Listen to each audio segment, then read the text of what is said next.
लो श्री प्राणनाथ प्यारे की जय, श्री धाम के धन की जय, महारानी श्री भाई जोराज की जय, महाराजा श्री छत्रसाल जी की जय, स्वामी श्री लालदास महाराज की जय, श्री बेटक साहिब जी की जय, सर्व सुंदर साध की जय। श्री बंधु सतगुरु चरण को करो धनि प्रेम प्रणाम, असुर हरने मंगल करने श्री देवचंद्र जी नाम, श्री प्राणनाथ निज मूल पति श्री बहिराज सुनाम, तेज कोहरे श्यामा युगल को पदे पदे करो प्रणाम, तेज कुमारे श्यामा युगल को पदे पदे करो प्रणाम। लो श्री प्राणनाथ प्यारे के श्री बाबत कहे साथ ये नौतनपुरे के बेतक के याद करो इन्हें समय को, शोभान देव सब सके, शोभान देव सब सके। शत्रुघ्न लीला आए के मुलाकात करे, लगे श्री देवचंद्र जी के कदम में,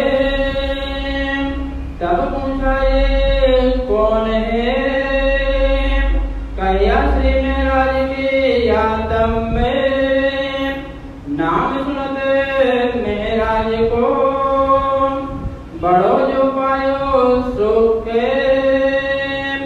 पूछा महाराज आए तुम,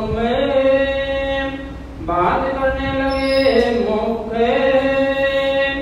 दही दिलासा नरमी से, मुक्ति कहे बचन ने, मैं बहुत मेरे याद किया, तुम तरफ पठाए मोमिन ने, जब जवाब से महाराज ने दिया श्री देवचंद्र जी को, आका में लौकिक का डाला गले और के मौन, मुँह को बुलाने का किने न कहिया बचन ने, जब मैं सुन्या सुकन ने, तब देखी कदम रोशन ने, तब देखी कदम रोशन ने। बोलो श्री प्राणनाथ प्यारे की जय, श्री निजानंद स्वामी की जय। परमधाम श्री रंगमहल श्री मूल विरावाल सिंहासन पर आसीन श्री जुगल किशोर श्री राज्य श्री श्यामा महारानी के पावन चरण कमल में कोटि कोटि प्रणाम।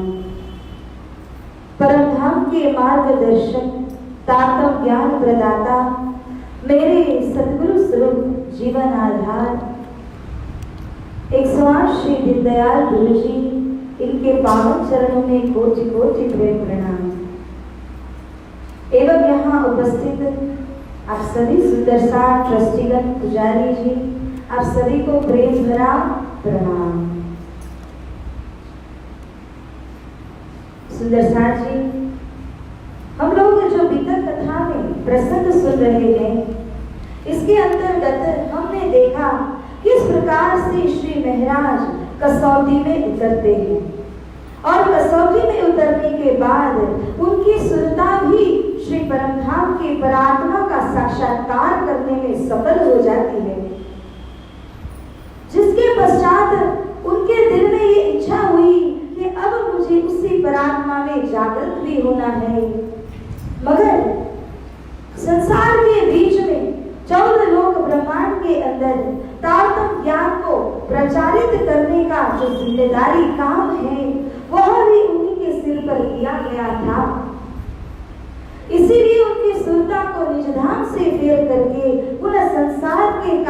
व्यवहार में लगाने का विचार करते हुए सदगुरु स्वरूप ने उन्हें पहले तो गुजरात के अहमदाबाद और उसके पश्चात अरब यात्रा पर भेजा था।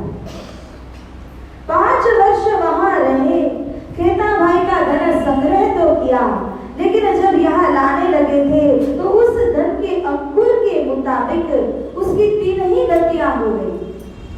आग को पाने के लिए कहा था, वह भी हुआ, पानी में डूबने के लिए कहा था, वह भी हो गया, और जो बचा हुआ कुछ धन था वह रावण ने चला गया, राजघराने को प्राप्त हो गया।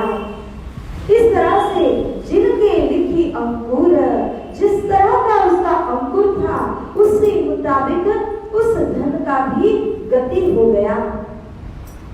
श्री महाराज जो कि अरब से वापस आते हैं, श्री सदगुरु स्वरूप को आकर के प्रणाम करते हैं, और उसके पहले जब आए तो बालबाई ने जो बात लगाई थी राज दरबार में कि ये धन खेता भाई का धन है, महाराज का धन नहीं, तो ये चुगली लगाने के कारण श्री महाराज को अरब से आकर के सीधा 1.5 महीने तक राज दरबार में जाकर के इस धन के विषय का हिसाब किताब देना पड़ा।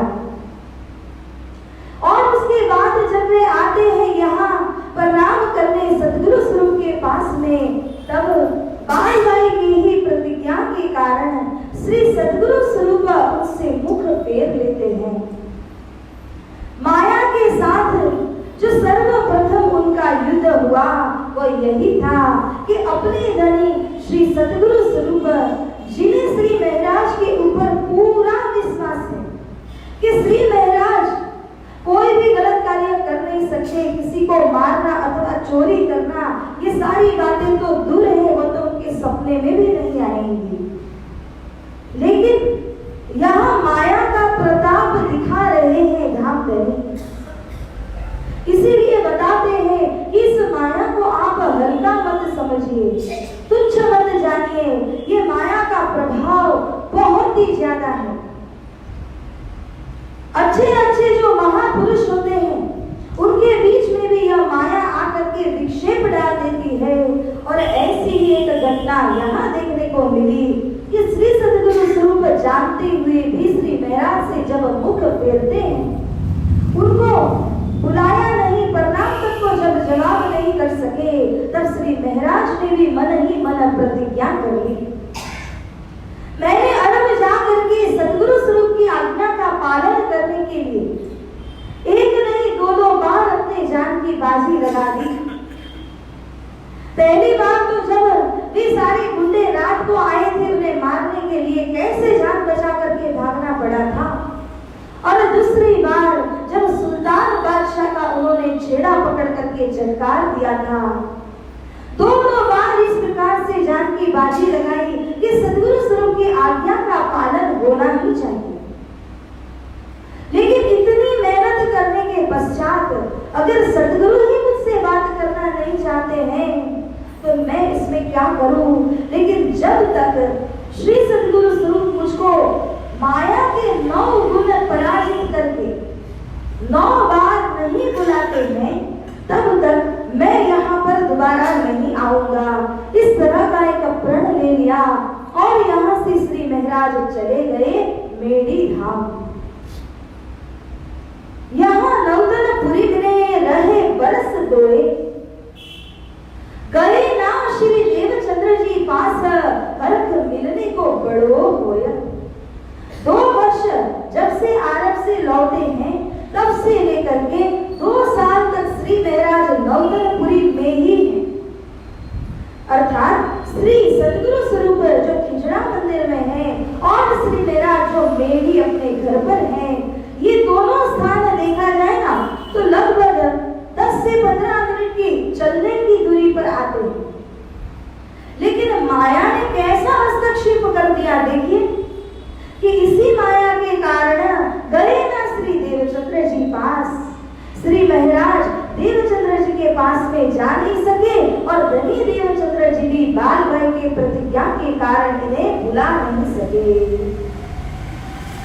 हरख मिलने को बड़ो है, दिल तो बहुत ही कर रहा है, अब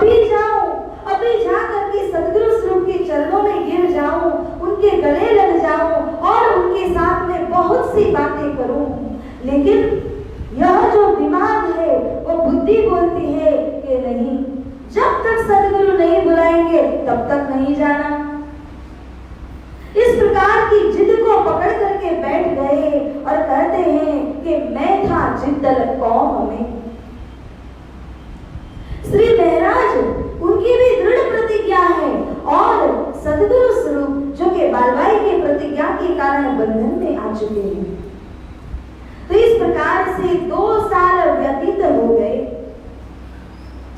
भांत भांत विरखे तहा घर के बीच में आप, न वे बुलावे न ये जाए तो क्यों कर होए मिलाप।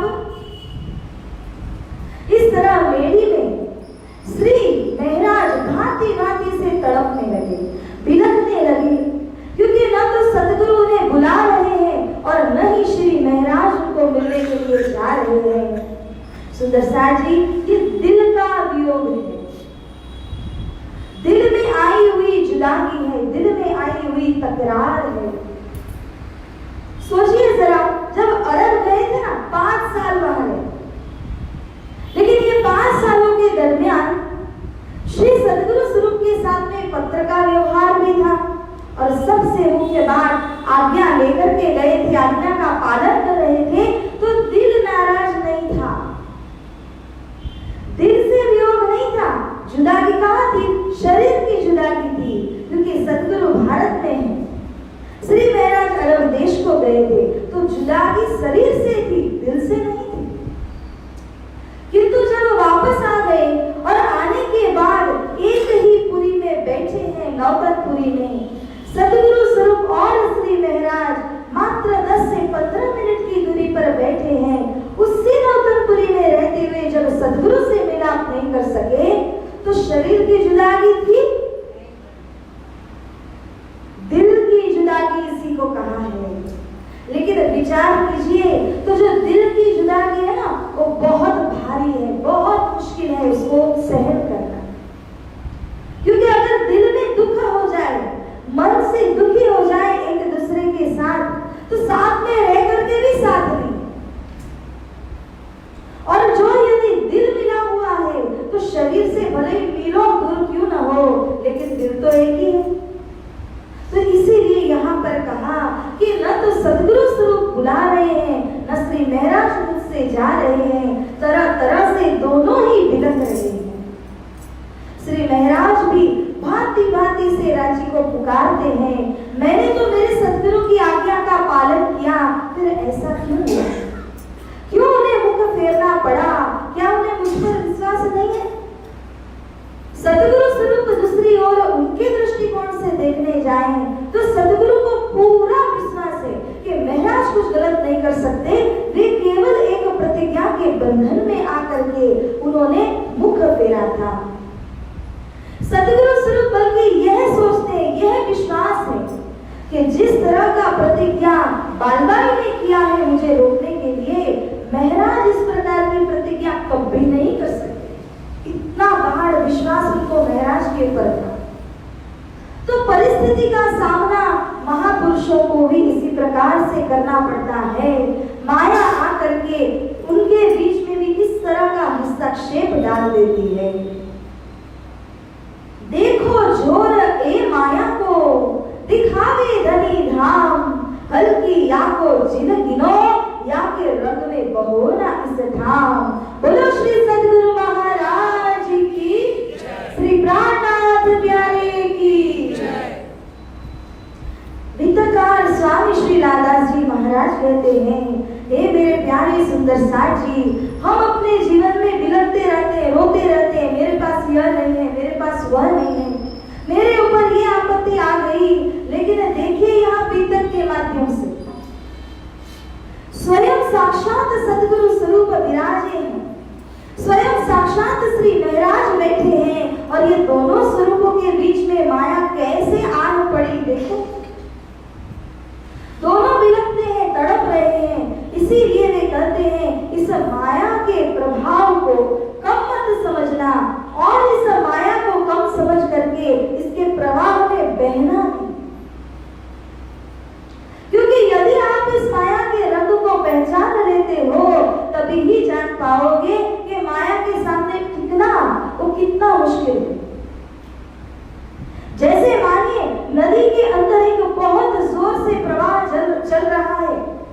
बाढ़ आ गई जिस दिन, तब उसके अंदर कई जो पशु होंगे, मनुष्य होंगे, उस बाढ़ के साथ में बहते बहते बहते चले जाते हैं।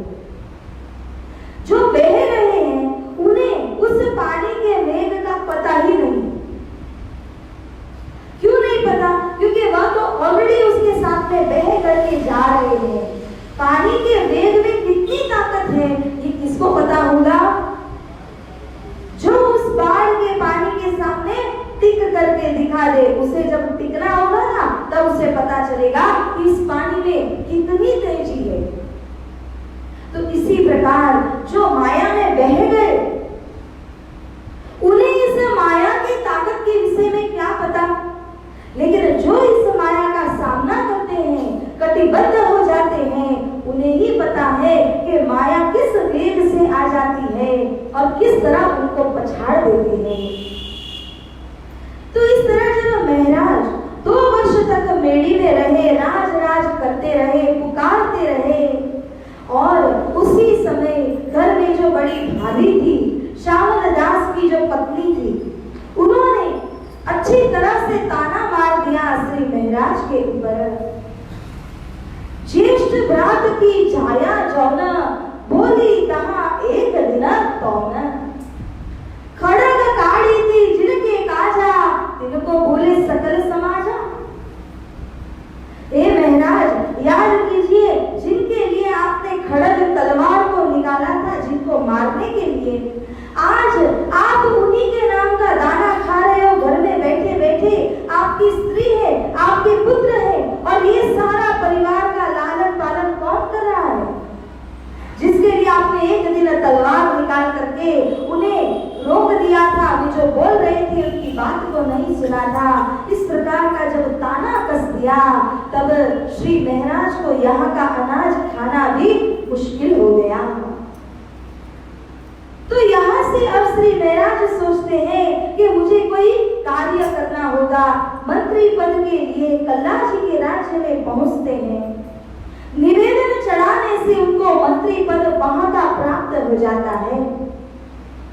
और अब जो कल्ला जी राजा थे, उनके पास में मंत्री बन करके सेवा करने लगे।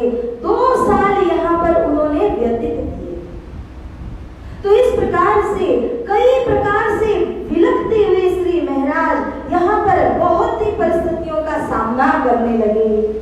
अब यूं करते करते कुछ समय हो गया कल्ला जी के राज्य में। तब श्री महाराज ने उनसे कहा, मोसो अब दुनिया का होए नहीं व्यवहार, एक दिन एकांत में सेवे धनी निरधार। इस माया का जो व्यवहार है वो आपसे पालन नहीं होता। हे राजा, एक काम कीजिए, मेरे बजाय किसी को आप यह काल व्यवहार सौंप दीजिए। तब कल्ला जी ने कहा, तेरा है अख्तियार, जिन्हें जानो तिन्हें सौंप देओ, सोई चला में काल व्यवहार। तो कल्ला जी उनको कहते हैं कि हे महाराज, मैं नहीं जानता, आप जब यहाँ आए हैं, आपने मंत्री पद को स्वीकारा है, तो इस मंत्री पद को पालन आप ही को करना पड़ेगा। अगर आपको कोई उचित व्यक्ति मिल जाता है तो ये जिम्मेदारी आप उनके सिर पर दे दीजिए और फिर आप यहाँ से जा सकते हैं, लेकिन उसके पहले आप यहाँ से विदा लेकर के जा नहीं सकते हैं। तो इस तरह करते करते 2 वर्ष उन्होंने कल्ला जी के राज्य में गुजारे, सेवा किया दीवान पद के ऊपर। इन समय श्री देवचंद्र जी की फिरी सुरता निज धाम, बुलाए लाओ श्री महाराज को मेरे हजूर इस छाम। तो यहाँ इस समय पर श्री देवचंद्र जी की जो सुरता है वो निज धाम श्री परमधाम की तरफ फिर जाने के कारण वे बुलाने लगते हैं, पुकार करने लगते हैं श्री महाराज को बुलाने के लिए, उनसे मिलाप करके अंतिम वार्तालाप करने के लिए। विक्रम संवत 1712 की साल आ चुकी है और वियोग में पड़े हुए महाराज 4 वर्ष से अरब से तो लौट चुके हैं, मगर श्री सद्गुरु स्वरूप के साथ में उनका कोई मेल मिलाप हो नहीं सका है। मन में तो बहुत ही इच्छा हो रही है कि मैं जाऊं और सतगुरु स्वरूप के साथ में बैठूं, उनकी सेवा करूं, बातें करूं, लेकिन बुद्धि इस बात को साथ नहीं देती, दिल तो बहुत ही करता है। अब ऐसा करते करते जब धनी देवचंद्र जी ने यहाँ से जो उनके पास मोमिन थे, जो लोग थे, उनको बारी बारी से भेजा श्री महाराज को संदेश देकर के बुलाने के लिए। कोई बार बिहारी जी जाते हैं, कोई बार बालबाई जाती है, कोई बार जमुना बहन जाती है, और इस प्रकार से कोई अन्य को भेजते भेजते यहाँ पर बार बार सतगुरु स्वरूप संदेश भेज रहे हैं। उन महाराज को बुलाओ जो महाराज सिंधी भाषा में मेरे गुणों का गान किया करते थे, अपनी मातृभाषा के अंदर सुंदर साथ को समझाया करते थे। तो यहाँ से जो कोई संदेशा लेकर के महाराज से मिलने के लिए तो गए, वहां जाकर के मिले भी सही, और उन्हें ये पूरी तरह संदेश नहीं दिया कि सतगुरु इस तरह शिकिस्त अवस्था में है, वे अंतिम मिलाप करने के लिए आपको बुला रहे हैं, इस बात का पूरी तरह से संदेश किसी ने भी नहीं दिया। जाकर के मिले, कभी कहा कि सतगुरु की तबीयत ठीक नहीं है, कभी कुछ कहते हैं, लेकिन पूरी बात को वहां बताते नहीं। श्री महाराज जो यहाँ से संदेश भेजते हैं सतगुरु को, वो भी पूरी तरह सतगुरु को पहुंचाते नहीं। श्री महाराज भी कहते हैं आप सतगुरु से कहना कि मैं आऊंगा, मैं जल्द ही आने वाला हूँ उनके चरणों में प्रणाम करके उनकी सेवा करने के लिए। मेरे ऊपर कुछ लौकिक कार्यभार पड़ा हुआ है, लेकिन ये सब तो वहां तक नहीं पहुंचाए। तो एक बार, दो बार, चार बार करते करते श्री सतगुरु स्वरूप ने कहा, अरे उन महाराज को बुलाइए जो सिंधी भाषा में मेरे गुणों का गान करते हैं, जान उन कोड़ धड़क कहते हुए। अब ऐसा करते करते जब 8 बार हो चुकी है, फिर भी यहाँ की बात वहां पहुंचने नहीं देते, वहां की यहाँ लाने नहीं देते। बीच के जो लोग थे वे नहीं चाहते कि सतगुरु और श्री महाराज का मिलाप हो जाए, क्योंकि उन्होंने जो कार्य किए थे उसके ऊपर से पर्दा उठ जाएगा। यदि महाराज यहाँ आ गए तो श्री महाराज सारी हकीकत बताएंगे, सतगुरु उनसे सारी बातें पूछेंगे, तो जब बातों का खुलासा होने लगेगा तो ये सारे षड्यंत्र के पीछे किनका हाथ है वो सब पता चल जाएगा। इसीलिए वे नहीं चाहते हैं कि ये दोनों स्वरूपों का अंतिम मिलाप हो जाए, बल्कि सभी ये चाहते हैं कि सतगुरु विलखते विलखते परमधाम चले जाएं और महाराज विलखते विलखते अपना जीवन गुजार ले। इस तरह का कुभाव रखने वाले इन दोनों का मिलाप होने देना नहीं चाहते। लेकिन यहाँ परमात्मा की जो इच्छा है उसके आगे किसका जोर चलेगा। एक बार श्री सतगुरु स्वरूप अब बिहारी जी से कहने लगे कि हे बिहारी जी, मैं आपको बार बार कह रहा हूँ, क्यों नहीं महाराज को बुला करके ले आते। डांट दिया, फटकारते हुए उन्होंने कहा। तब श्री देवचंद्र जी ने कहा, तुम बुलाए लियाओ इना, मैं धाम दरवाजे बैठ ना सकूं, ठाड़ी इंद्रावती करे रुदन, बोलो श्री प्राणनाथ प्यारे की, श्री सतगुरु महाराज की। तो श्री सतगुरु स्वरूप ने बिहारी जी से कहा, अरे क्यों न महाराज को बुला करके नहीं लाते हो, क्योंकि महाराज को मिले बिना परमधाम का दरवाजा मेरे लिए बंद रहेगा। विचार करने की बात है, धाम दरवाजा खुला या बंद नहीं, वहां बंद होने का तो कोई कारण ही नहीं है। लेकिन सतगुरु स्वरूप धाम दरवाजा किसे कह रहे हैं ना, वो समझने की आवश्यकता है। सतगुरु स्वरूप ने बताया कि परमधाम के दरवाजे के ऊपर इंद्रावती सखी ठाड़ी होकर के खड़ी खड़ी रुदन कर रही है, तो ऐसे उसको रोती छोड़ करके मैं कैसे परमधाम के अंदर प्रवेश कर सकूं। सतगुरु बखूबी जानते हैं महाराज की इसमें कोई गलती है ही नहीं, लेकिन यहाँ वो मजबूरी के कारण उस माया न सके। लेकिन जब धाम जाना है तो परम धाम, कौन परम धाम है, क्यों नहीं जा सकते उस परम धाम में, इसका परिचय कराते हुए यहाँ वेदकार कहते हैं, धाम द्वार इंद्रावती ठाड़ी रुदन कराई, इनके धाम हृदय विषय मेरो आसन आई। बोलो श्री प्राणनाथ प्यारे की। सदगुरु ने यहाँ बताया कि इंद्रावती सखी के हृदय रूपी धाम के अंदर ही मेरा आसन होगा। बहुत विचार करने की बात है। और जिस प्रकार से हम कथा में तो सुनते हैं कि सदगुरु का दूसरा जामा श्री प्राणनाथ जी, श्री महाराज, लेकिन इस बात को देखिए सदगुरु स्वयं जिस तरह से बताते हैं कि मुझे उस धाम दरवाजे में प्रवेश होना है जो धाम दरवाजा स्वयं इंद्रावती सखी का हृदय रूपी धाम है, क्योंकि उसी हृदय रूपी धाम से तो मुझे जाने का कार्य और आगे चलाना है। यदि इंद्रावती सखी का हृदय ही प्रसन्न नहीं है, वे ही विलपती है, वही रोती है, तो मैं धाम में कैसे प्रवेश कर पाऊं? इसीलिए उनसे मिलाप करना मेरे लिए जरूरी है, उनको सांत्वना देना मेरे लिए जरूरी है। इस प्रकार से करते हुए सदगुरु स्वरूप आज्ञा देते हैं बिहारी जी को, जाओ और महाराज को बुला करके लाओ। जब तक मैं उनसे मिलाप नहीं करूंगा धाम दरवाजा मेरे लिए बंद रहेगा। बिहारी जी जो कि जमात में थे ही नहीं, वो क्या समझे कि धाम क्या और धाम का दरवाजा किसको कहा। तो यहाँ जो बिहारी जी है वे तो समझ ना सके, लेकिन इस बात को सुन रही थी बालबाई। ये बालबाई को समझ में आ गया कि ये शब्द सदगुरु स्वरूप ने जो उच्चारण किए हैं उनका क्या मूल्य है, कितनी गहराई है उन शब्दों के अंदर। बालबाई ने समझ लिया कि उस धाम दरवाजे के अंदर अगर सदगुरु प्रवेश नहीं कर सके तो यहाँ पर इसी शरीर के अंदर रहते हुए जैसे मानो कोई झूलते हैं वैसे झूलते रहेंगे, और जब तक सदगुरु स्वरूप दुख में रहेंगे वो दुख जो है उसका पाप, उसका दोष किसके सिर पर जाएगा? जो ये सारे प्रसंग को, दोनों स्वरूप के मिलाप को होने से रोक रहे हैं के सिर पर जाएगा।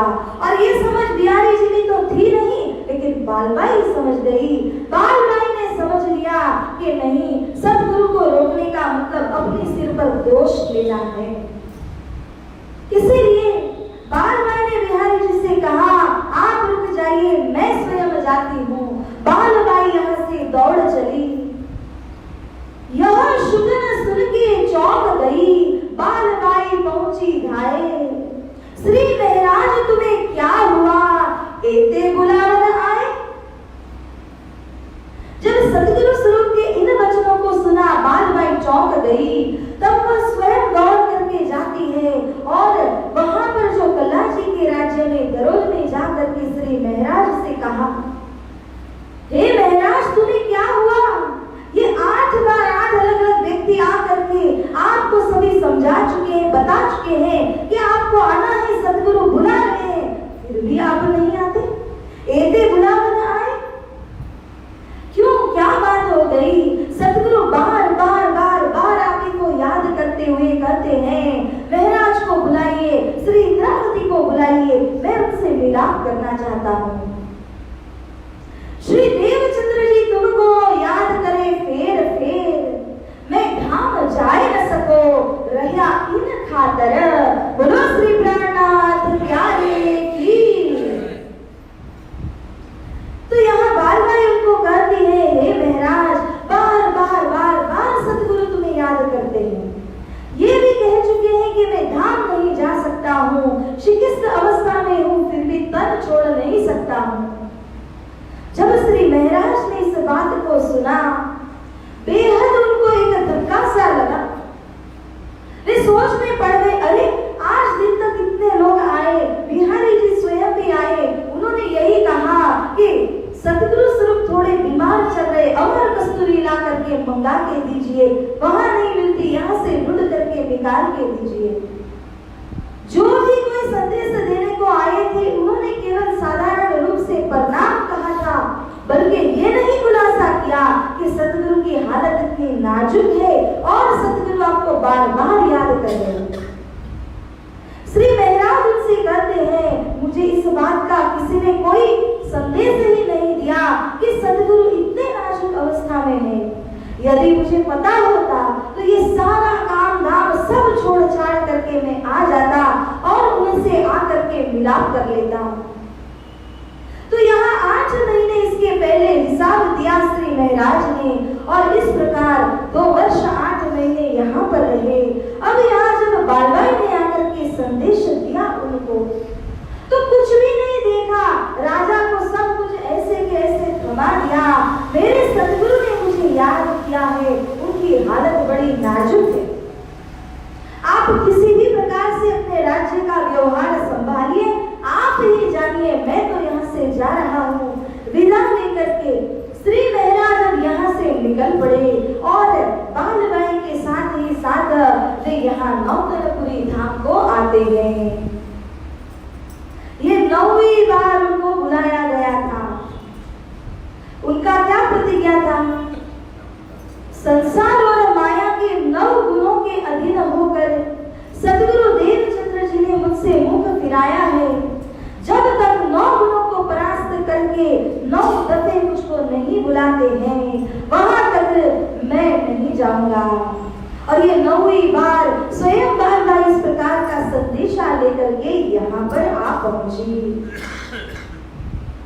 तो यहाँ इस दिन पर श्रावण बद अष्टमी ये दिन था, जन्माष्टमी का दिन था। श्री सद्गुरु स्वरूप का जो शरीर था वो इतना पीला पड़ चुका है, बिल्कुल कमजोरी आकर के पलंग के ऊपर में लेटे हुए हैं और कुछ नहीं सूझता। एक ही बात पूछते हैं, जो भी आते हैं, जो भी चरणों में प्रणाम करते हैं, उन्हें पूछते हैं कौन आया है? श्री महाराज।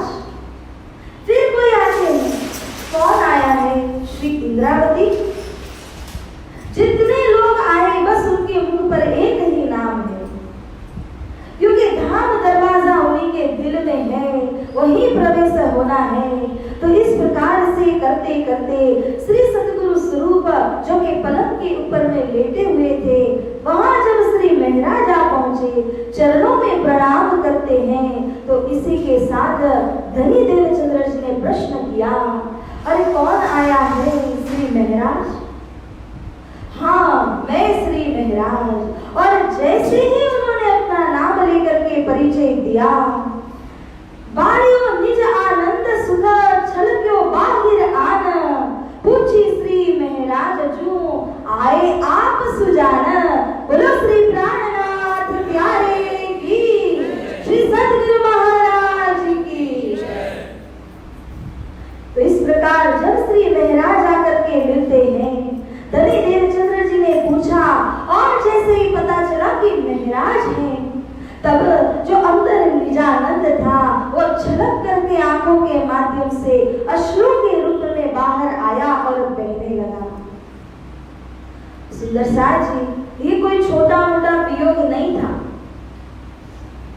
अरब गए थे, जब प्रणाम करके हंसी खुशी से बातें करते हुए गए थे। 5 साल अरब में रहे, 4 साल 8 महीने भारत में नौतनपुरी में आने के पश्चात भी बिलखते रहे। 9 साल और 8 महीने की जुदाई है, ये कोई मामूली वियोग नहीं था। और उसमें भी 5 साल अरब यात्रा के जो थे वो तो शरीर का वियोग था, बल्कि जो 4 साल 8 महीने थे वह तो अंतर दिल का वियोग है, जिसको सहन करना और भी मुश्किल है। अब जैसे ही श्री महाराज की खबर सुनी, सद्गुरु स्वरूप के अंदर एक अलग चेतना आ गई। वे वहीं पलंग के ऊपर में बैठ गए। अब तो भला भया तुम आए जो इधर, मोको अति सुख उपजा, अब मैं हुक्म करत, बोलो श्री प्राणनाथ प्यारे की, श्री सद्गुरु महाराज की। जब धनी श्री देवचंद्र जी ने देखा महाराज आए हैं, उठ करके जब वे बैठ गए और श्री महाराज से कहते हैं, अब तो भला गया। हे महाराज, अच्छे से अच्छा कार्य ये हुआ कि आप मेरे पास आ गए। अब कहीं जाओगे नहीं ना? क्या पूछा? अब आप कहीं जाएंगे नहीं ना? मेरे पास ही रहेंगे ना? धनी श्री देवचंद्र जी कहते हैं, मैं अब हुक्म करत मेरे अंतिम क्षणों में मैं आपको अब हुक्म करता हूँ, धर्म को किस प्रकार से आगे बढ़ाना और किस तरह से 14 लोक में आप इस ज्ञान को प्रसारित करेंगे, इस बात के लिए मैं आपको अब हुक्म करता हूँ। सुन के उत्तर दिया, भला किया अब तुम काम माया का छोड़ के आए तले हुक्म। श्री सतगुरु कहते हैं, हे महाराज, आपने बहुत अच्छा निर्णय लिया जो कि आप माया का परित्याग करके मेरे पास में आ गए। क्योंकि यदि कोई भी माया के अंदर रह करके धार्मिक कार्य करना चाहे तो भी उसका ध्यान बढ़ जाता है। तो सतगुरु स्वरूप ये आशा करते हैं, महाराज ने माया को तिलांजलि दे दी, परित्याग करके हमेशा हमेशा के लिए सतगुरु चरणों में आ गए हैं। श्री महाराज ने भी कहा, धनी आप हुक्म कीजिए, मैं आपके शरणों में आ चुका हूँ। जब इस प्रकार का अति गंभीर यहाँ वार्तालाप चलता है, सब कोई देखते ही रह गए, क्योंकि बड़े सालों के बाद ये मिलाप हुआ और इस मिलाप के अंदर सोए हुए शिकिस्त अवस्था के सद्गुरु स्वरूप के अंदर एक चेतना का संचार हो गया था। तो सुंदर सार जी यहाँ पर धनी श्री देवचंद्र जी जो के हुक्म करेंगे, सर्वप्रथम वे बैठे हुए और बैठ करके उन्होंने यहाँ पर एक प्रसाद का थाल मंगाया।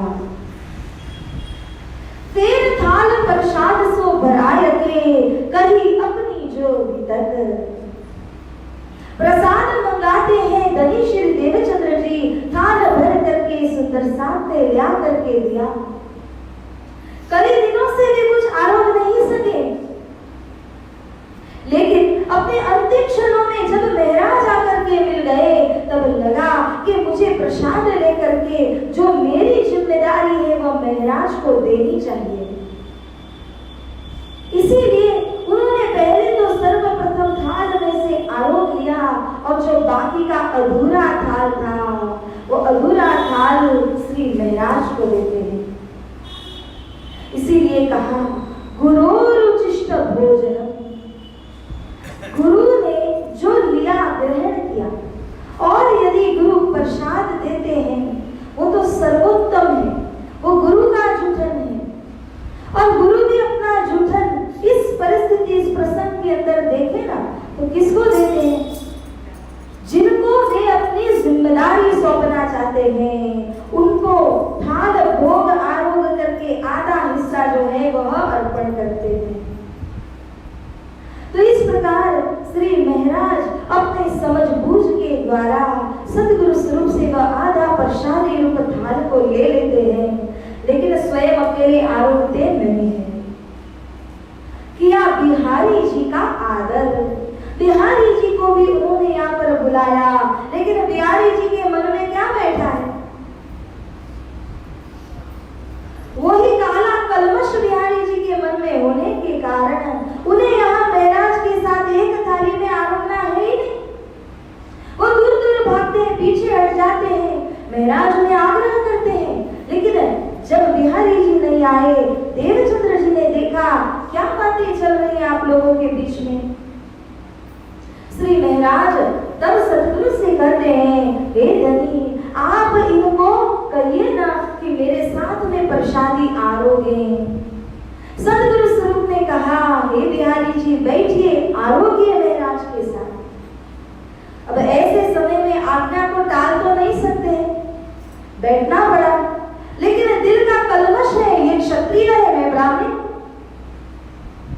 इसीलिए और महाराज के साथ तो ऐसे ही नहीं बनती थी।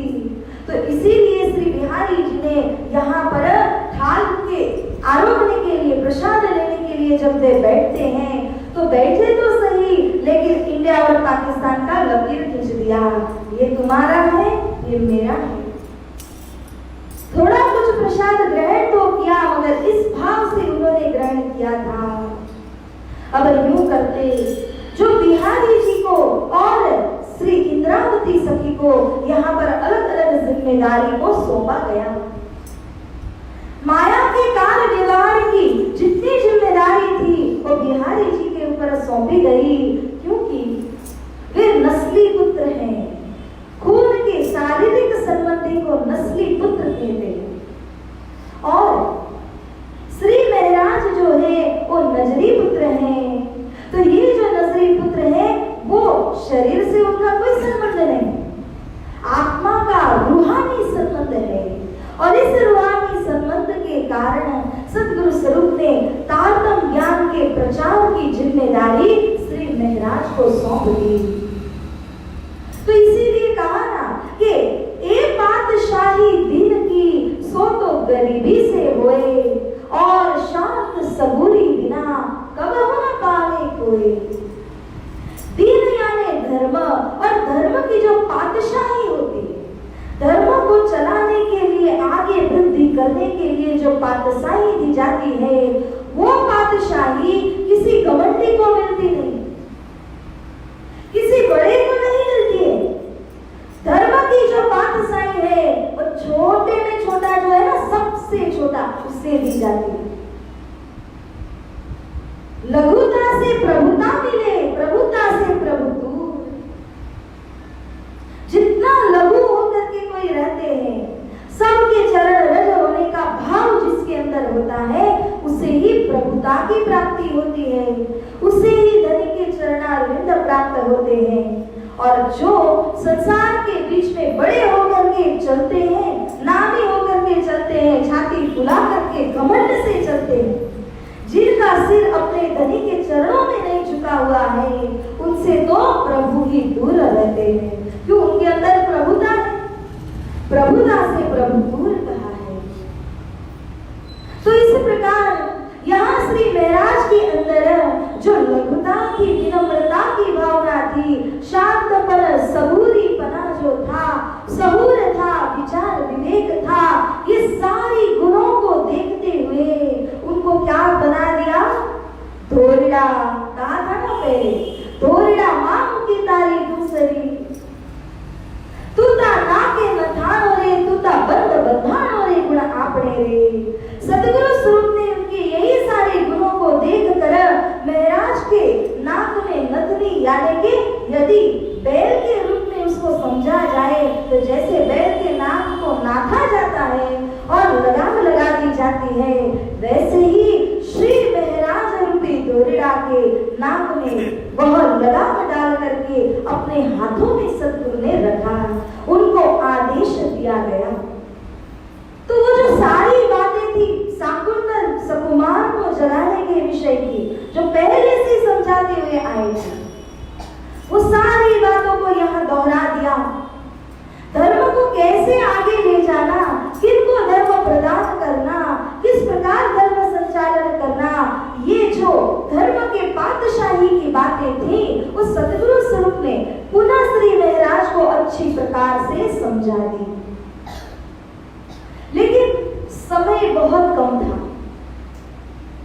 ये विलाप हुआ तो सही, लेकिन अंतिम के 22 दिनों के दौरान ही हुआ।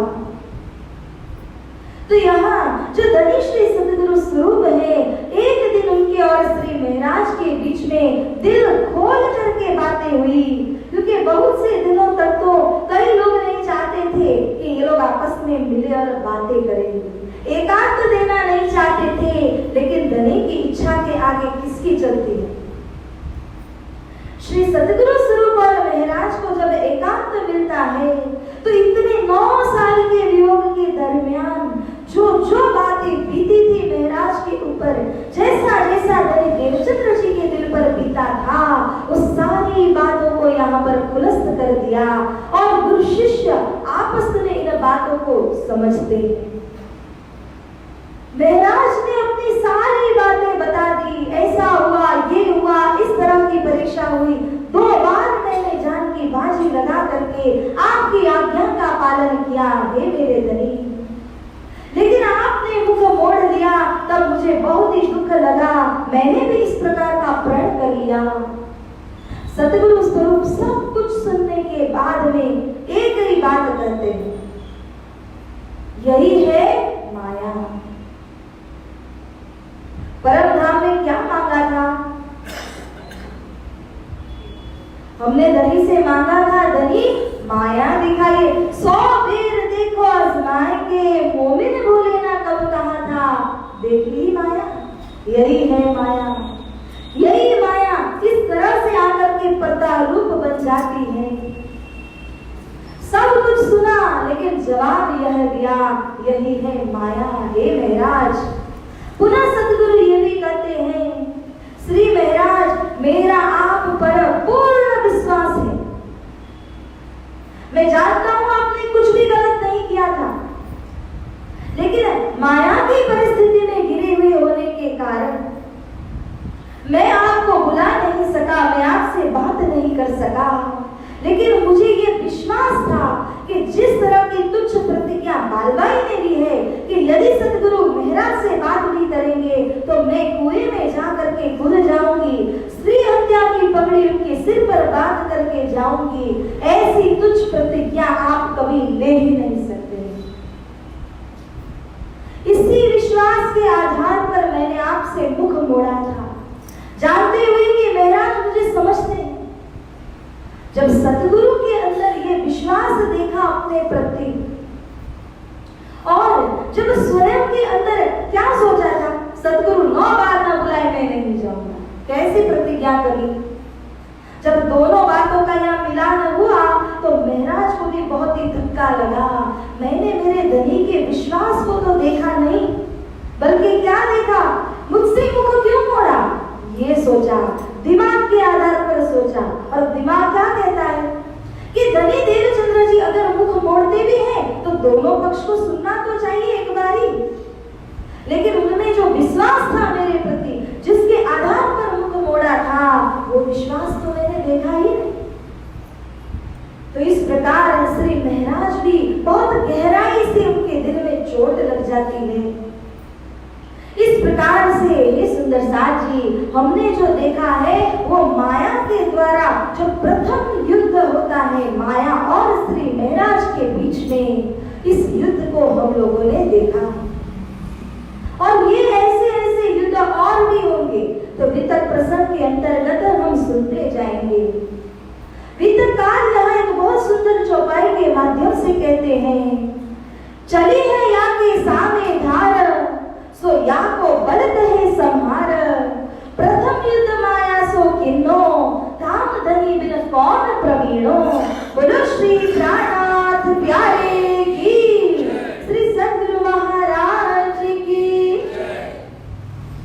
श्री राधाजी महाराज यहाँ बताते हैं कि इस माया के वेग के सामने विरोध में आकर के जो खड़ा रह जाता है, डट जाता है, केवल वही जानता है कि माया में कितना प्रभाव था।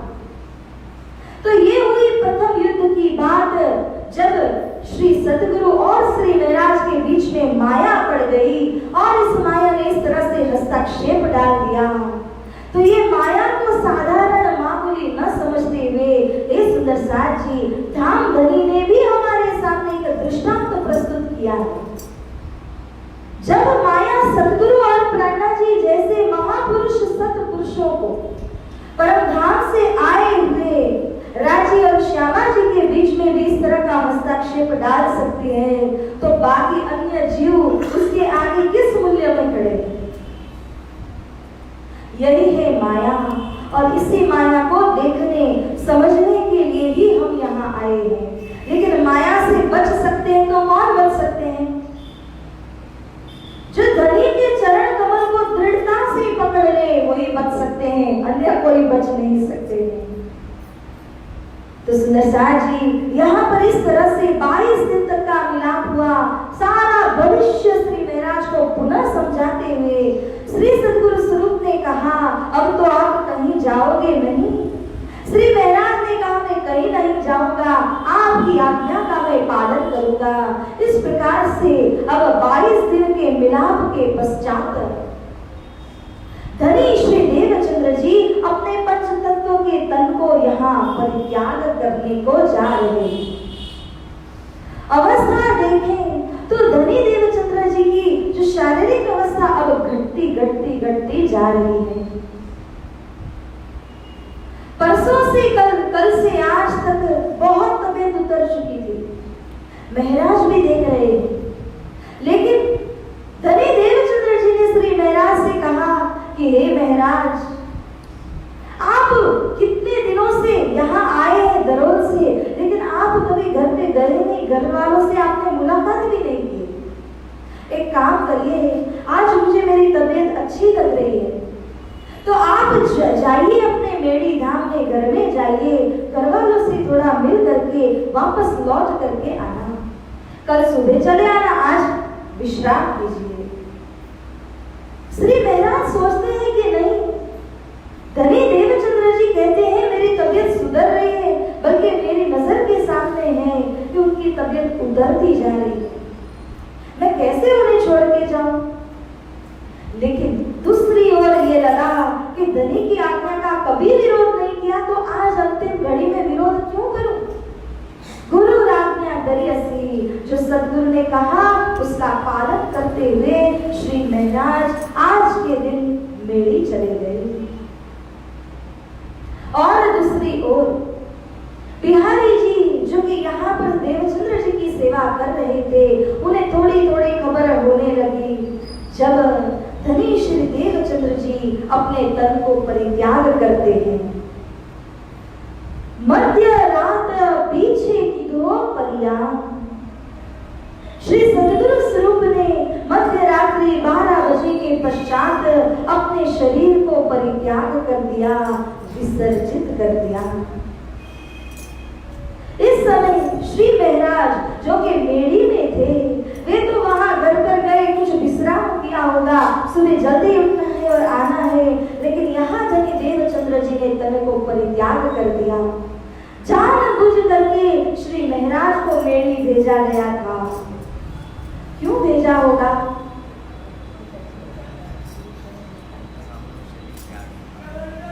बर्फ और ठंडक अलग कोई नहीं कर सकता, आग और गर्मी को अलग कोई नहीं कर सकता। इसी प्रकार श्री सदगुरु और महाराज को अलग नहीं किया जा सकता। इतना घनिष्ठ प्रेम था दोनों के बीच में। अगर महाराज वहां उपस्थित होते और धनी को अपना शरीर परित्याग करते हुए यदि देख लेते तो वे रह नहीं पाते, बल्कि सदगुरु स्वरूप के पहले वियोग में पड़ करके स्वयं महाराज अपना शरीर छोड़ ही देते। इस बात को जानते थे सदगुरु स्वरूप, इसीलिए उन्होंने महाराज को पहले ही अलग कर दिया। जब महाराज मेड़ी धाम में गए तब सदगुरु ने तन को छोड़ा, शरीर को छोड़ा है, लेकिन धनी जी का वह जो जोश था, सदगुरु स्वरूप स्वयं जाकर के इंद्रावती सखी के हृदय में विराजमान हो गए। बोलो श्री सदगुरु महाराज की जय। जब उनके हृदय में विराजमान हुए तब हृदय के अंदर जाकर के श्री महाराज को पकड़ लिया, तन छोड़ने देंगे नहीं। अगर ऐसा न करते तो महाराज वियोग में धनी के साथ साथ उनके पहले ही शरीर को छोड़ देते, मगर उनको बचाना जरूरी था, नहीं तो इस धर्म का प्रचार कौन कर पाएंगे। तो महाराज आगे भविष्य का साधन है, इसीलिए पहले ही जाकर उनके हृदय रूपी धाम में विराजमान हुए, उनके भावनाओं को यहाँ पकड़ लिया, नियंत्रित कर लिया। और दूसरे दिन सुबह में जब उनको पता चलता है कि श्री देवचंद्र जी ने शरीर को छोड़ दिया, जब ये बात कान में पड़ी, ऐसा धक्का लगा, ऐसा दुख लगा, मगर शरीर छोड़ नहीं सके। वियोग तो बड़ा हुआ, क्योंकि अंदर धनी बैठ करके नियंत्रण जो कर रहे हैं, यदि उन्होंने ये नहीं किया होता अवश्य वे शरीर को छोड़ ही देते। या विधि दिन 22 लो रहे साथ मिले, कुछ करियो घर को गए, हृदय धाम के माही। बोलो श्री सदगुरु महाराज की, श्री प्राणनाथ प्यारे की। तो बानी सिंह के मिलाप के पश्चात मध्य रात पीछे की दो परियान सभी सुंदर साथ से विदा लिया धनी देवचंद्र जी ने। और 74 साल उनकी जो आयुष्य में से ये पूरा जीवन प्राण आधार श्री कृष्ण श्री राज्य की खोज में और उन्हीं के ज्ञान का प्रचार करने में बखूबी उन्होंने अर्पण कर दिया। इस तरह से अब धनी देवचंद्र जी ने विक्रम संवत 1712 की साल में एवं भादो मास उजाला पख शुक्ल पक्ष चतुर्दशी और बुधवार के दिन अपना जो शरीर है इसका विसर्जन कर दिया। दूसरे जामा में इंद्रावती सखी के हृदय धाम में जाकर के विराजमान हुए, क्योंकि अब जागने का जो कार्य है वो इंद्रावती सखी के माध्यम से होने जा रहा है। लेकिन दूसरे दिन जब मेड़ी में महाराज को पता चल गया तो वे आते हैं, दिल से आह्वान करते हैं, आओ जी वाला मारे घेर आओ जी वाला। एक लड़ी परदेश में मुने मुखी ने कहा चाया, मरे हुती नींद लड़ी तबे सुती मुखी का राते, जागे जोता पियू जी ना पासे पछे तो थासे प्रभाते। हे सुंदर साथ जी, धनी श्री देवचंद्र जी का आह्वान करते हुए इंद्रावती सखी उन्हें अपने हृदय धाम में विराजमान करती है। अब जो भी हुआ स्वयं भी हिम्मत रखनी ही पड़ेगी, अन्य सभी सुंदर साथ को संभालना ही पड़ेगा। इसीलिए अब यहाँ से चाकला मंदिर की तरफ महाराज प्रस्थान करते हैं, रोते हुए सुंदर साथ को भी सांत्वना देते हैं, समझाते हैं, धैर्य बंधाते हैं। पुनः जब यहाँ से धनी देवचंद्र जी के उस पंच तत्व देह को तैयार किया गया कि ले जाएंगे और अग्निदाह दिया जाएगा, इस रूप से सारी तैयारी तो की गई। लेकिन धनी देवचंद्र जी का जो पावन पवित्र यह पंच तत्व का तन था वो 5 ही तत्वों के अंदर मिश्रित हो गया। जैसे हम कपूर को देखते हैं, वो कपूर धीरे धीरे धीरे कम होते होते होते क्षीण हो जाता है, क्योंकि वह हवा के अंदर मिल जाता है। इसी प्रकार धनी देवचंद्र जी का पंच तत्व का तन अग्निदाह दिया नहीं गया, बल्कि वह शरीर कपूर की भांति उड़ करके शून्य हो गया। ऊपर से जो सफेद कपड़ा डाला गया था उसी को ले जा करके फिर नवदेवरी रूपी स्थान को स्थापित किया गया। और इस तरह से तब से लेकर के श्री पांचनाथनपुरी धाम के समीप नवदेवरी का स्थान बनाया गया है, और जिसके अंदर सारे संत जन महापुरुष जो उनके बाद हुए उन सभी को भी समाधि दी जाती है। तो हे सुंदर साथ जी, इस तरह से धनी श्री देवचंद्र जी ने अपने इह लीला, अपने संसार की लीला को यहाँ पर समाप्त किया है। सद्गुरु स्वरूप और इंद्रावती सखी इन दोनों का जो मिलाप था 24 साल 10 महीने और 5 दिन, इतने समय तक दोनों स्वरूपों के बीच में संजोग रहा। और उसके पश्चात श्री सद्गुरु स्वरूप आगे का कार्य करने के लिए महाराज के हृदय रूपी धाम में आकर के विराजमान हो गए।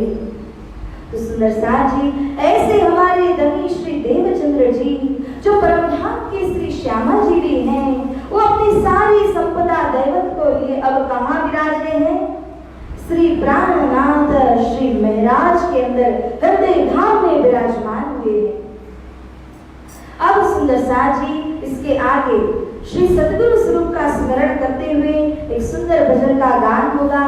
बड़ा मार्मिक भजन है। मैं चाहती हूँ आप सब ध्यान पूर्वक इस भजन को सुने और दोहराने का प्रयास अवश्य करेंगे।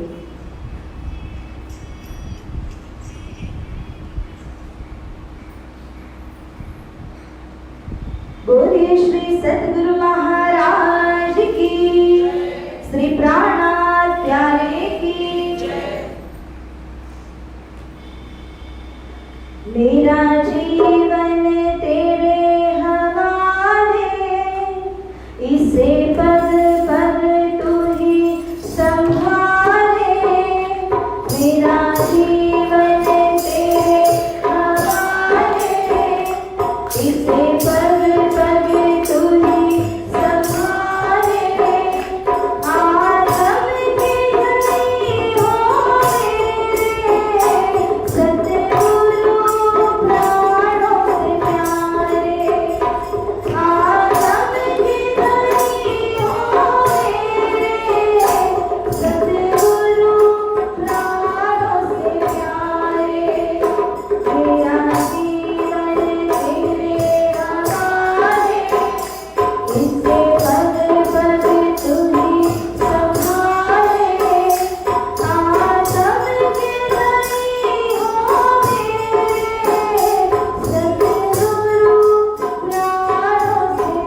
कन्हैया लाल की जय।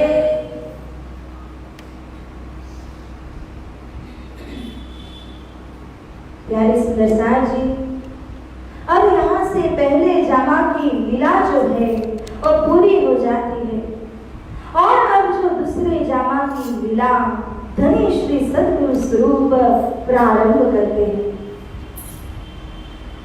लेकिन जैसा सद्गुरु स्वरूप ने बताया था, कहा था कि मेरे जाने के पश्चात आप अलग अलग नहीं होना, एकजुट होकर के माया का सामना करें। मगर वही तो मुश्किल घड़ी है, वही तो नाजुक दौर होता है। जब धनी देवचंद्र जी चले गए, उनके जगाए हुए 313 ब्रह्म सृष्टि ये सारे अलग अलग हो गए, अपने अपने घरों में बैठ गए और रुदन करते हैं, विलाप करते हैं सद्गुरु स्वरूप के नाम का। बेहद दुख लगता है क्योंकि निरंतर 34 वर्षों से जो भजन कीर्तन चर्चा सत्संग सद्गुरु स्वरूप जिसका रसपान सभी सुंदर साथ को कराया करते थे, वह अब यहाँ पूरा हो गया। लेकिन धनी देवचंद्र जी ने नहीं कहा था कि इसे खंडित करना है, परंतु जब सुंदर साथ अपने घर घर में जाकर के बैठ गए, तब ये सब भजन कीर्तन सत्संग खंडित हो गया। काहू ना तो धाम को किन्हो नहीं विचार, को आयो को कित को गयो रही न हृदय सार। खिजड़ा मंदिर और चांगला मंदिर, जहाँ इतने वर्षों से धनी देवचंद्र जी ने सत्संग भजन कीर्तन के माध्यम से सभी के आत्मा को जगाया था, ऐसे परम पावन पवित्र स्थान भी खाली होने लगे, न्यून होने लगे। वहां पर चींटी और मकोड़ों के सिवा और कुछ भी न रहा। सभी सुंदर साथ का परम धाम का जो नाता था, संबंध था, जो सद्गुरु स्वरूप के कारण एक रूप होकर के चल रहे थे, वो सब कुछ छूट गया। सब घर घर में जाके बैठने लगे। इस प्रकार धनी ने यहाँ सबकी परीक्षा की, क्योंकि बार बार परीक्षा होती है। जिस माया को देखने के लिए मांगा था, वो माया क्या नहीं कर सकती, इसी बात को समझाते हुए धनी ने और परीक्षा लिया। 1.5 महीने तक ये सभी सुंदर साथ घर घर में बैठे हैं। सद्गुरु का धाम गमन होने के पश्चात एक साथ मिल करके सत्संग भजन कीर्तन जारी रखना चाहिए, लेकिन वह न रखते हुए, धनी के गुण को स्मरण करना है वह भी नहीं करते हुए, अपने घरों में बैठे बैठे विलाप करने लगे। यह परिस्थिति को देख करके बालबाई दौड़ करके महाराज के पास आती है। श्री महाराज स्वयं भी मेले में बैठ करके विलाप तो कर रहे हैं, लेकिन सुंदर साथ को एकजुट नहीं किया था। केतिक दिन पीछे बालबाई इत आई, श्री महाराज के घरों आय ये खबर आई। तो 1.5 महीना होने के पश्चात बालबाई आती है महाराज के पास और ये खबर लेकर के आती है, हे महाराज, खिजड़ा और चांगला मंदिर में सुंदर साथ नहीं आ रहे, सब कुछ शांत हो गया है। सद्गुरु स्वरूप के जाने के पश्चात सारी लीला खंडित हो चुकी है। क्या धनी ने हम आपको यही संदेश दिया था कि मेरे जाने के पश्चात सब घर घर में जाके बैठ जाना, या फिर ये समझाया था कि पसरसी 14 भवन, 14 लोगों के अंदर मेरे सिद्धांत को फैलाना होगा? क्या ये बात नहीं कही थी आपसे? श्री महाराज सो मस्तहत करने बैठी जब, अब क्या करना है तुम्हें, रहा काम धाम का सब। तो वे कहती हैं, हे महाराज, परम धाम जाने का सुंदर साथ की जागने का जो कार्य है, वह तो यूं का यूं स्थगित होके पड़ा है, आपको कुछ भी नहीं करना इस बारे में। जब इस प्रकार से कहा, महाराज के साथ में सलाह करते हुए, सतगुरु की गाड़ी खाली पड़ी है और इस गाड़ी को खाली रहना नहीं चाहिए, नहीं तो धर्म प्रचार कैसे होगा। यूं कहते कहते मसलहत सलाह करते करते बालबाई ने क्या कहा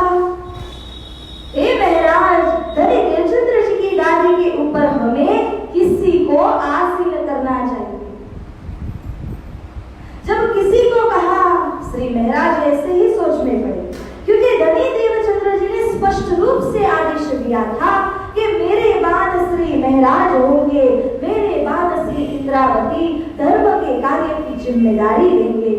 सभी के देखते देखते प्रसाद भी उन्हीं को दिया गया था। महाराज ने तत्पश्चात बिहारी जी को दिया था। लेकिन बालबाई ने फिर भी इस बात को जब छेड़ा और कहती हैं निस्बत नस्ल से करे तो बिहारी जी हैं सिरदार। हे महाराज, अगर हम नस्ली पुत्र के दृष्टिकोण से देखें तो गुरुपुत्र बिहारी जी हैं और वे ही सिरदार हैं, तो क्यों ना उनको गादी के ऊपर आसीन किया जाए। अब इस विषय श्री महाराज का क्या जवाब होगा।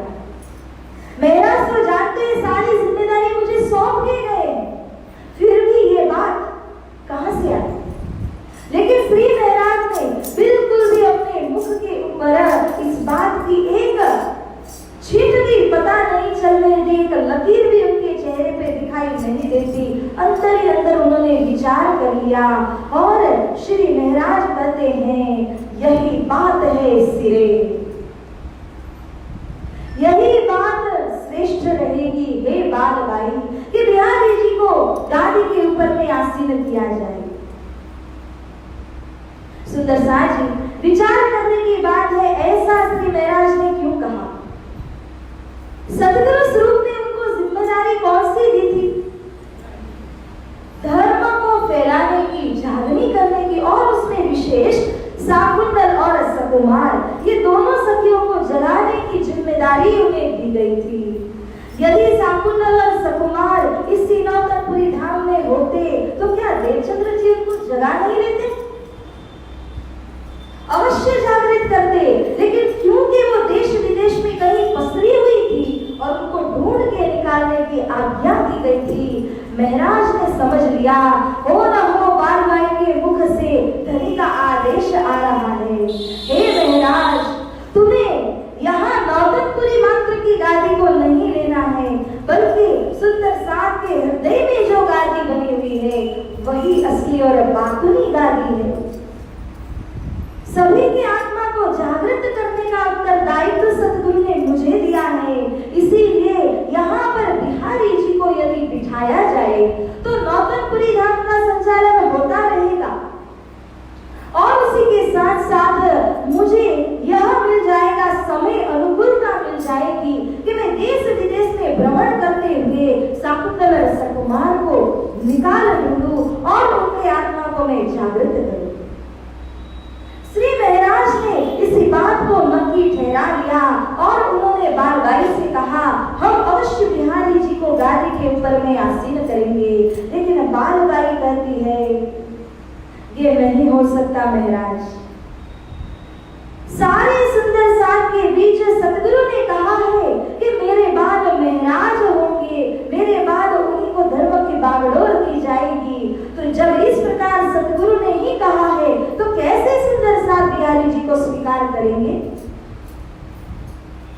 कोई भी सुंदर साथ बिहारी जी को गादी पे बैठा नहीं देख सकते।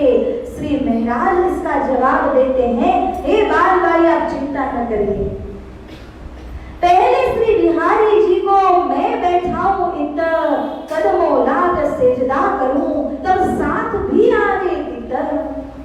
सर्वप्रथम उनको गादी के ऊपर में आसीन मैं ही करूंगा, अग्रगण्य बन के सबसे पहला सेजदा मैं ही करूंगा और मेरे बाद सुंदर साथ को तो आना ही आना पड़ेगा। मैं सुंदर साथ को समझाने की जिम्मेदारी लेता हूं। कितना सरल है उनके लिए। अपने सिर की जो यश की पगड़ी थी वो किसके सिर पर उड़ा दिया उन्होंने। अपने कार्य को देखते हुए हमारी दृष्टि में गादी कितनी बड़ी है, हमारी दृष्टि में सतगुरु का स्थान कितना बड़ा है। बड़ा तो है ही, लेकिन स्थान को संभालने से भी बड़ा इस समय जो है सुंदर साथ को संभालना है। सुंदर साथ की जागरणी का उद्देश्य सबसे बड़ा है। जो ऐसे महात्मा पुरुष होते हैं उनकी विशाल दृष्टि के कारण, दूर दृष्टि के कारण वो इन सारी बातों को पहले से ही नाप लेते हैं, समझ लेते हैं और उसके आगे आए हुए छोटी बड़ी खुशियों को, छोटी बड़ी पदवियों को यूं ही ठुकरा करके करके आगे चलते हैं। यही महापुरुषों की निशानी है। यदि यहाँ कोई साधारण पुरुष होता तो इस प्रकार से अपनी को दी हुई गाड़ी को छोड़ नहीं सकता। महाराज ने एक झटके में, एक पलमात्र के अंदर यह निर्णय ले लिया और अपने सिर के यश कीर्ति की पगड़ी को बिहारी जी के सिर पर दे दिया और ऊपर से जिम्मेदारी लेते हैं कि मैं उनको समझाऊंगा। सभी सुंदर साथ नहीं मानेंगे, महाराज को भी पता है। लेकिन जब इस प्रकार से श्री महाराज जिम्मेदारी लेते हैं तो महाराज अब सब सुंदर साथ को समझाते हैं कि देखिए सुंदर साथ जी, सतगुरु स्वरूप ने मुझे आज्ञा दी, साथ को जगाओ, सकुंडल सकुमार को ढूंढो। अगर मैं यहाँ एक स्थान के ऊपर बैठा रहूंगा तो सुंदर साथ को जगाना कैसे संभव होगा? मंदिर की जिम्मेदारी को यदि मैंने ही वहन कर लिया, यहीं पे घंटी बजाता हुआ सभी आरतियों को करता रहूंगा तो यहाँ दूर दराज में जो सुंदर साथ आए हैं उन्हें जगाएगा कौन? इसीलिए यही बात उत्तम होगी कि बिहारी जी को गद्दी के ऊपर आसीन किया जाए। हाँ, आपको जो चर्चा कथा सुनने के विषय में जो इच्छा है वो पूर्ति करने का मेरा काम। बिहारी जी चर्चा करेंगे लेकिन मैं चर्चा के माध्यम से आपकी आत्मा को तृप्त करता रहूंगा, कोई कमी आने नहीं दूंगा। इस प्रकार नाथा जोशी जो समय के अग्रगण्य थे, अन्य सदगुरु के समय के अग्रगण्य सुंदर साथ को उन्होंने समझाया और समझा बुझाकर सभी सुंदर साथ के मन को बना लिया कि अब बिहारी जी को गादी के ऊपर में आसीन किया जाएगा। एक दिन ठहराया गया, सभी सुंदर साथ को खबर दे दी गई कि अब बिहारी जी को गादी के ऊपर में आसीन करने वाले हैं। तो मेला किया गया गदी नशीली के दिन पर और उस मेले के अंदर सभी साथ को आमंत्रण है। सभी से कहा गया है कि आप अपने अपने घर से एक लोटा भर के दूध ले आएंगे क्योंकि नए बन रहे गादीपति जी के नाम पर यहाँ खीर बनाई जाएगी, दूध पाक बना करके सभी को प्रसाद दिया जाएगा। अब इस समय में जो सुंदर साथ थे, किसी के मन में नहीं था कि बिहारी जी को बिठाया जाए और ये एक दिली जवान बढ़ते हृदय एक थे सफेद दूध भरी जाए। एक किसी के दिल में आया, अरे सब तो दूध ही दूध लेके आएंगे ना अपने घर से, अगर मैं दूध न लेकर के जाऊं, पानी लेके जाऊं तो क्या फर्क पड़ने वाला है? मेरा लोटा एक जल वहां में रहे समाई। पूरा जो बर्तन भरा हुआ होगा दूध से, उसमें अगर एक लोटा मेरा जल आ जाए क्या फर्क पड़ने वाला है?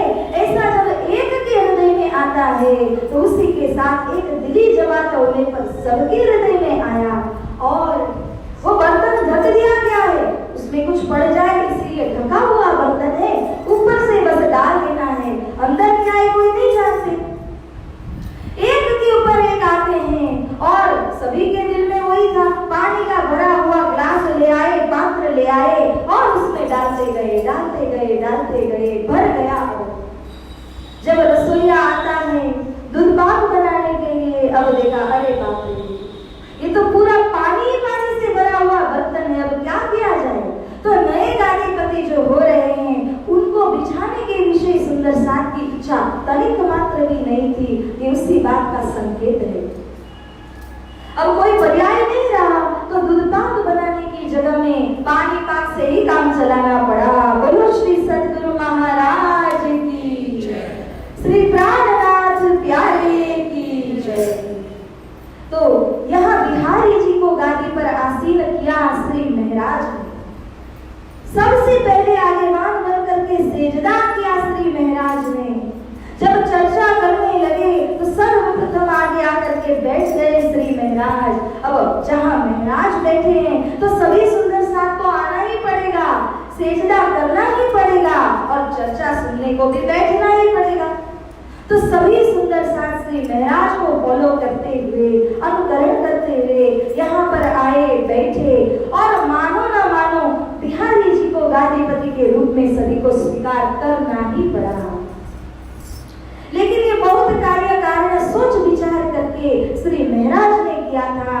तो सुंदर साथ जी अब इसके आगे एक नए प्रकार का बीतक पहलू लेता है और इस पहलू के अंदर श्री महाराज के द्वारा जैसे सुंदर साथ की सेवा होगी और जहां जहां वे जाएंगे जागरण करने के लिए श्री सतगुरु स्वरूप के नाम का जो मेला करेंगे, ये जो सारी बातें हैं आने वाले दिनों के अंदर हम श्रवण करेंगे। तो आज की मजल को सुंदर साथ जी यहीं पर विराम देते हुए अब हम चौपाई को दोहराएंगे।